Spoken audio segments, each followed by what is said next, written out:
more principled man is there to lead us as a country of individuals out of our economic turmoil. Nobody.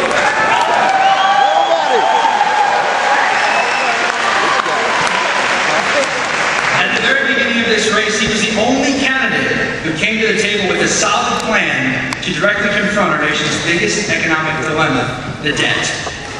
He remains the only one with a bold plan based on a common sense principle: cut the spending.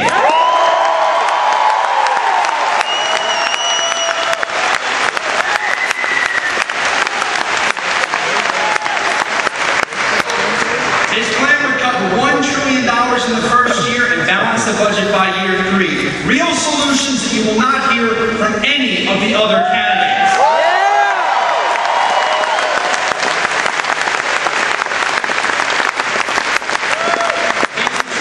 Conservative with the most consistent voting record in Congress today, the lone voice when it comes to addressing our outdated monetary policy and the issues of our non-transparent Federal Reserve system.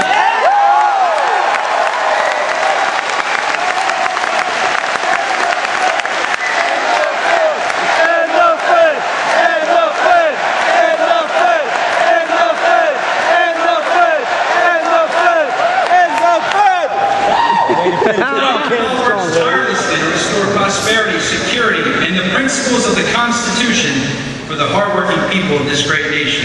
He has encouraged and inspired a great number of people to rally behind him and continue his efforts. We are those people, and our numbers are growing.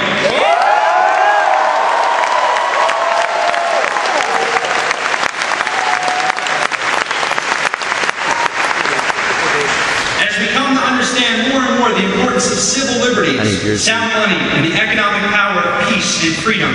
We have an obligation to our nation's citizens to inform and inspire them the way Dr. Paul has so generously informed and inspired each and every one of us. As he likes to say, freedom is popular.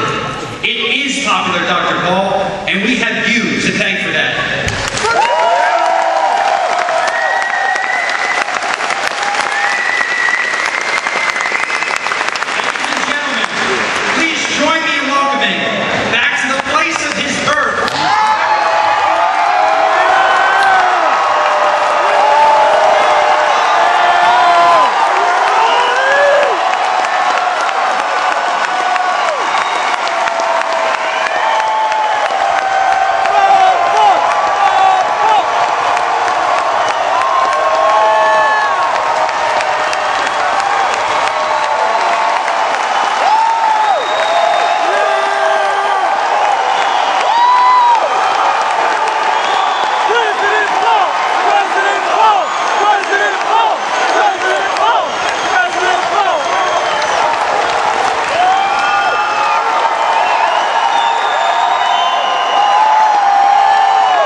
Tonight, and maybe nobody would show up. I'm so glad to see you. Thank you. Yeah. This is what matters. We're correct. The cause of liberty will be remembered for a long time, and a ball game will be forgotten. Yeah. This is very nice, and of course you know that reception has been excellent across the country and on to colleges in particular. But every once in a while we come up short on the coverage. You know, evening news doesn't seem to cover what we're doing. And when they do, they come up with headlines. Where's Ron Paul? What is he? What is he doing these days?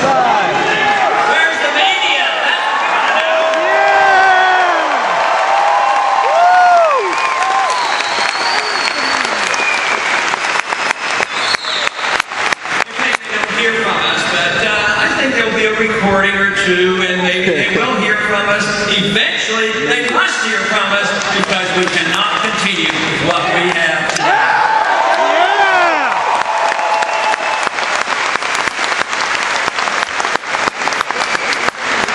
I think this is why the country is so different from 4 years ago. We were in a campaign 4 years ago, and I considered it very successful. But there's a dramatic difference between now, today, and 4 years ago.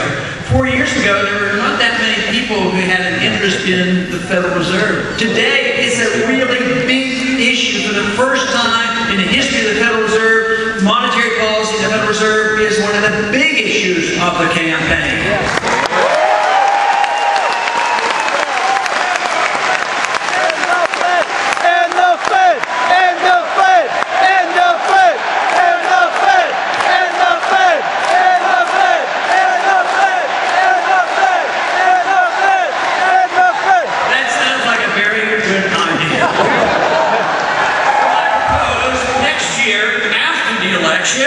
We pass a bill that repeals the Federal Reserve.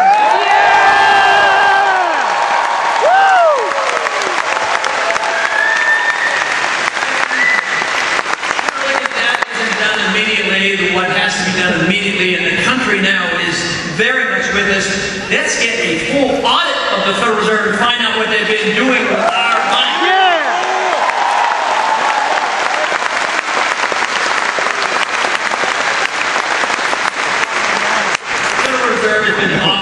Secret for a long time. Of course, I can understand why they would want to when you find out what they're up to. But they would like to continue to operate in secret because I think they do know deep down in their hearts, the people that are in charge, it's a totally unconstitutional organization. There's no authority in the Constitution for a central bank.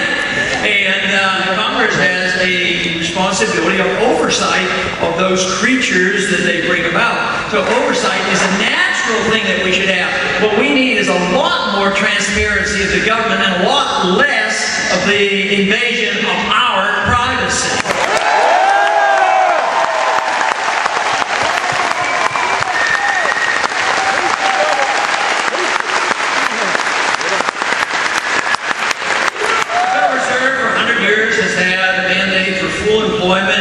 And stable prices. Well, they haven't been doing so well, and as years go on, it gets worse. They're down to a 2-cent dollar compared to the dollar of 1913 that they were entrusted to. So the unemployment rate, when you look at it honestly, is closer to 20% than the 7 or 8 or 9% that they claim. There's no such thing that we've experienced for a long, long time with stable prices. So I would give the Federal Reserve a very, very low grade. I would think, I don't know whether it's an F or an F minus, but it's very low.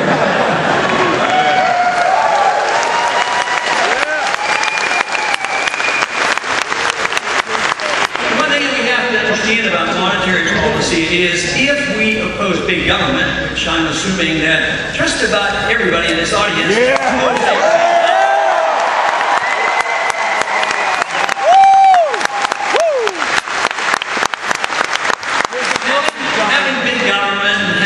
Do the things that it's been doing for so long is always at the expense of liberty. So if you advocate big government, you always have to sacrifice some portion of our personal liberty. So this is the reason that once you come around to endorsing the basic principle of liberty, you have to be in opposition, to big government and the financing of big government through the Federal Reserve System. What would happen if you didn't have the Federal Reserve to facilitate big government is the government would have to pay their bills. And if they didn't have enough taxation, they would have to borrow the money. But if you didn't have the Fed to buy the debt, then it would stop, because if they were spending too much, interest rates would go up, but they would recognize that we can't afford it. The fact that you can borrow, and we have been sort of given the blessing of a reserve currency, it has allowed this borrowing to go on too long and the inflation to go on too long. But what has happened in these last 4 years is that the attitude has changed. The people are waking up in two areas. The economic crisis has hit. People know that we're not going to come flying out of this, that we have to have structural changes, and they're also fed up with our foreign policy, and they want our troops to come home.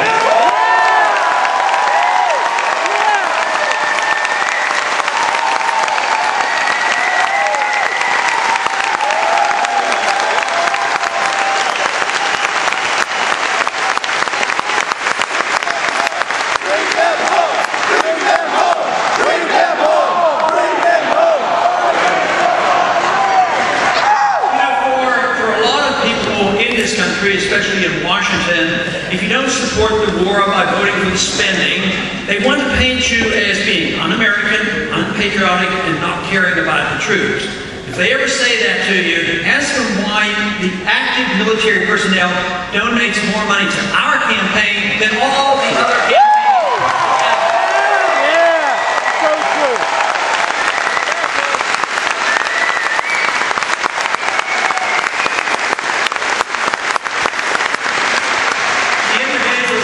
Fighting these wars, going over there 3 and 4 and 5 times, they know what it's like. It's one of the, psychologically, it's one of the most overbearing wars that we have ever been in. Even in World War II, the length of time that our soldiers were exposed to potential immediate danger was very short compared to what's going on now, and you add this up. And it is understandable why so many are coming home.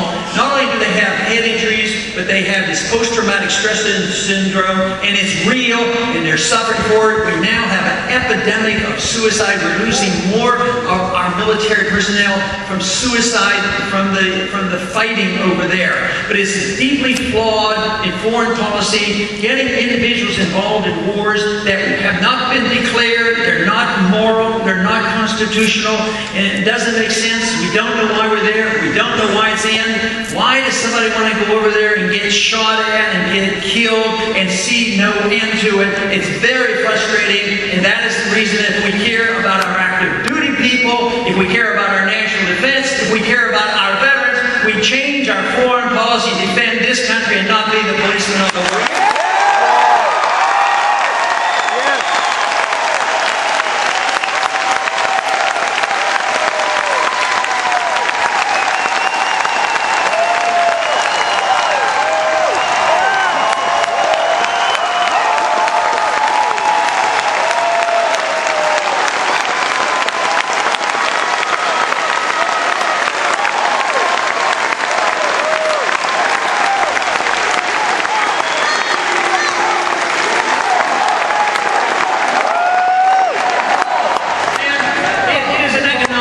As well. In the past 10 years, with all the activity overseas, it has added $4 trillion to our debt.